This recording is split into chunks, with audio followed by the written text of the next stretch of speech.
பாலிட்ராமா சென்டருக்கு கூப்பிட்டு போய் ட்ரீட் பண்ண வேண்டியது அவசியமாக இருக்குது. இதில் வந்து கோல்டன் ஹவர்னு இருக்குது. எப்போவுமே ஒரு ஆக்சிடென்ட் ஆனால் முதல் 1 ஹவருக்குள்ளே அதே மாதிரி பேஷண்ட்டை தூக்கும் போது கழுத்துக்கெல்லாம் இம்பார்ட்டன்ஸே கொடுக்க மாட்டாங்க, அப்படியே தூக்கி வைப்பாங்க. அப்படி வைக்காமல், ஏன்னா கழுத்தில் ஃப்ராக்சர் ஆகிருக்கலாம். ஒரு ஆக்சிடென்ட் ஆச்சுன்னா அந்த இடத்துல ரொம்ப கூட்டம் போட்டு அந்த பேஷண்ட்டுக்கு ஆக்சிஜன் சப்ளை எல்லாம் குறைக்காம தலையில் அடிபடுது, உடம்புல அடிபடுது, வயிற்றில் அடிபடுது, வயிற்றில் இருக்கிற லிவர் லேசரேட் ஆகுது, ஸ்ப்ளீன் இன்ஜுரி ஆகுது, எல்லாம் ஒரு காம்பினேஷனாக தான் வராங்க. தலையில் அடிபட்டதுக்கு ட்ரீட்மெண்ட்னு எடுத்துக்கிட்டிங்கன்னா இப்போ வந்து எதுவுமே எந்த ஒரு அடியுமே தலையில் அடிபடுறதுமே தனியாக பார்க்க முடியாது. எல்லா ஸ்பெஷலிஸ்ட்டும் இருக்கிற மாதிரி ஒரு ஹாஸ்பிட்டலுக்கு போகிறது தான் நல்லது.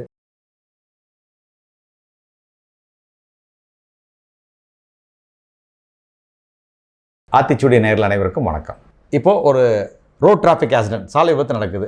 அப்போது எப்படிப்பட்ட ஒரு சப்போர்ட் அந்த பேஷண்ட் பண்ணணும்? ஏன்னா தலைக்காயம் மட்டும் ஆயிருக்காது, பல்வேறு வகையில் பாதிக்கப்பட்டிருக்கலாம்.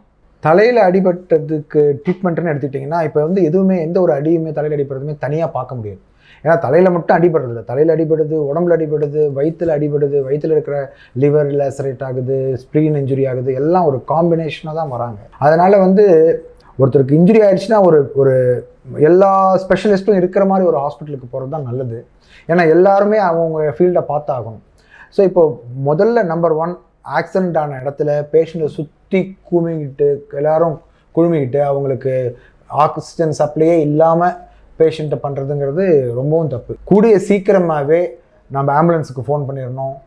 அதே மாதிரி பேஷண்ட்டை தூக்கும் போது கழுத்துக்கெல்லாம் இம்பார்ட்டன்ஸே கொடுக்க மாட்டாங்க, அப்படியே தூக்கி வைப்பாங்க. அப்படி வைக்காமல், ஏன்னா கழுத்தில் ஃப்ராக்சர் ஆகிருக்கலாம்.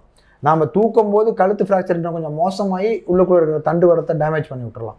அதனால அதுக்குன்னு ஸ்பெஷலாக ட்ரெயினான ஆம்புலன்ஸ்லாம் இப்போ இருக்காங்க. அவங்கள வச்சு ப்ராப்பராக ஷிஃப்ட் பண்ணி ஆஸ் சூன் அஸ் பாசிபிள் ஒரு பாலிட்ராமா சென்டருக்கு கூப்பிட்டு போய் ட்ரீட் பண்ண வேண்டியது அவசியமாக இருக்குது. இதில் வந்து கோல்டன் ஹவர்னு இருக்குது. எப்போவுமே ஒரு ஆக்சிடென்ட் ஆனால் முதல் 1 ஹவருக்குள்ளே ஒரு பர்டிகுலர் நல்ல ஹாஸ்பிட்டலில் ரீச் பண்ணிட்டோம்னா அதிலிருந்து பேஷண்ட்டை காப்பாற்றுறதுக்கான சான்சஸ் ஜாஸ்தி அப்படின்னு மல்டிபிள் ஸ்டடீஸ் சொல்லுது.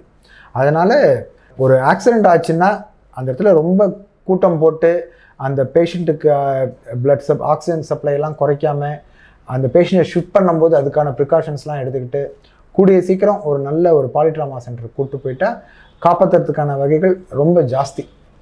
அதுக்குன்னு irreversible இன்ஜுரி ஆனதெல்லாம் காப்பாற்ற முடியுமா தெரியாது, but we will try our best.